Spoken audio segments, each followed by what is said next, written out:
हम सभी का जीवन कर्म, ज्ञान और भक्ति के चक्र में ही घूमता रहता है, परंतु हम यह नहीं समझ पाते कि हमें इन तीनों में से किस पर ध्यान देना चाहिए।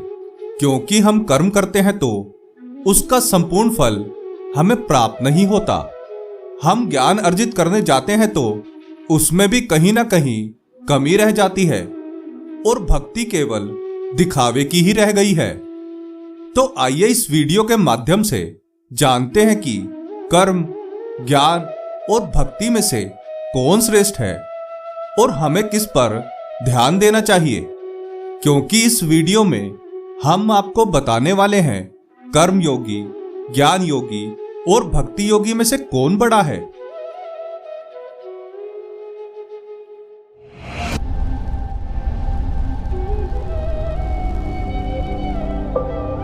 प्रणाम मित्रों, ज्ञान और वैराग्य चैनल में आपका बहुत स्वागत है। यदि आपने अभी तक हमारे चैनल को सब्सक्राइब नहीं किया तो जल्दी से कर ले और वीडियो को लाइक करना ना भूलें। तो आइए शुरू करते हैं आज का यह वीडियो। इस संसार में 3 प्रकार के मनुष्य रहते हैं। पहले कर्म योगी, जो कर्म प्रधान होते हैं, जो परमात्मा को समीप से देखते हैं। दूसरे ज्ञानी योगी, जो ज्ञान प्रधान होते हैं, वे परमात्मा को स्वयं के भीतर अनुभव करते हैं। और तीसरे भक्ति योगी, जिनकी प्रधानता भक्ति होती है, जो हर एक जीव और कण कण में परमात्मा को देखते हैं। भले ही उन तीनों के गुण अलग अलग हैं, परंतु वे तीनों ही एक समान है। यह उन तीनों के ही दृष्टिकोण पर निर्भर करता है कि वह परमात्मा को किस प्रकार से देखना चाहते हैं। कर्म योगी, ज्ञान योगी और भक्ति योगी किस प्रकार से एक समान है, उसका उत्तर मैं आपको इस लघु कथा के माध्यम से देता हूं। एक बार एक गांव से 3 व्यक्ति एक साथ पैदल कहीं जा रहे थे। उनमें से एक कर्म योगी था, दूसरा ज्ञान योगी और तीसरा भक्ति योगी था। उन तीनों को अपने अपने ऊपर अभिमान था, इसलिए वे तीनों एक दूसरे से बात न करते हुए उनके बारे में विचार करते हुए चल रहे थे। कर्म योगी ज्ञान योगी और भक्ति योगी के बारे में सोच रहा था कि यह दोनों व्यर्थ में अपना समय गंवाते हैं, कोई काम नहीं करते, केवल मंदिर में बैठे माला जपते रहते हैं। ज्ञान योगी कर्म योगी और भक्ति योगी को मन ही मन मूर्ख कह रहा था और स्वयं के ज्ञान पर घमंड कर रहा था। तो वहीं भक्ति योगी उन दोनों पर दया की भावना रखता था और सोच रहा था कि इन्हें संसार की मोह माया से दूर होकर केवल परमात्मा में लीन हो जाना चाहिए और राम का नाम जपना चाहिए, जो मुक्ति का मार्ग है। कर्म योगी अपने शरीर से तना हुआ चल रहा था, ज्ञान योगी आंख चढ़ाए हुए चल रहा था, परंतु भक्ति योगी करुणामय था। वह उन दोनों को करुणा की दृष्टि से देख रहा था। वे तीनों एक दूसरे के कर्मों पर गहन चिंतन करते हुए चल रहे थे। तभी अचानक आंधी तूफान आ गया और बिजली कड़कने के साथ ही तेज वर्षा भी प्रारंभ हो गई। वे तीनों बचने के लिए इधर उधर भागने लगे। तभी उनकी दृष्टि समीप ही एक मंदिर पर पड़ी। वे तीनों तुरंत ही मंदिर के भीतर चले गए।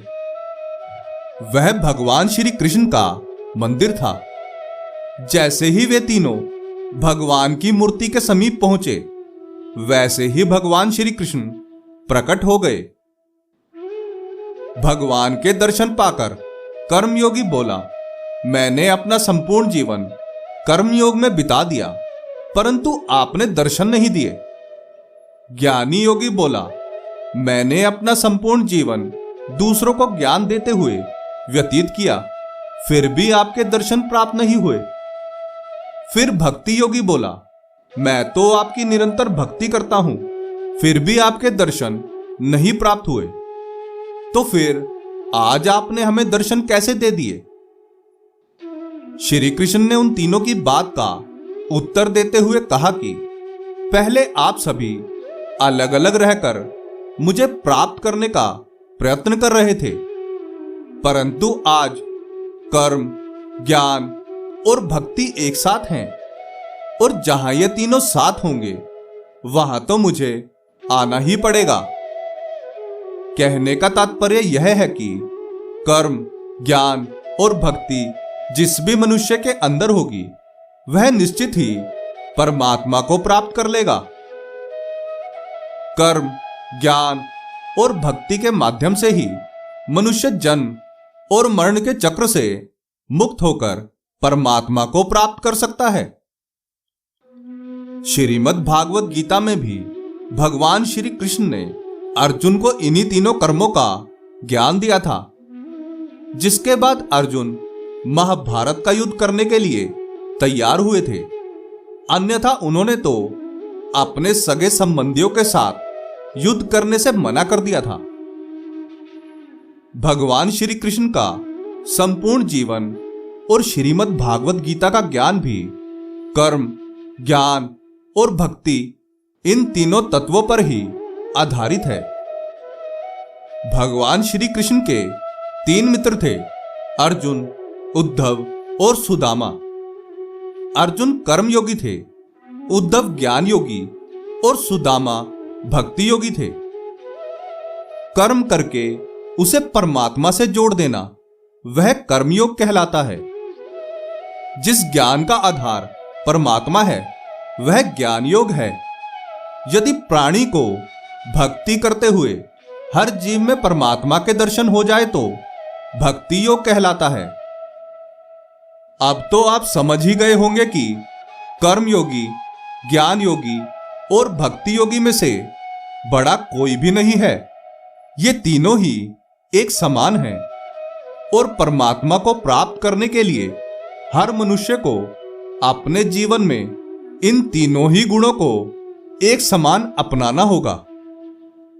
यदि आपको यह कथा अच्छी लगी हो तो वीडियो को लाइक करके हमें प्रोत्साहित जरूर करें। आशा करते हैं कि हमारी प्रस्तुति आपको काफी पसंद आई होगी।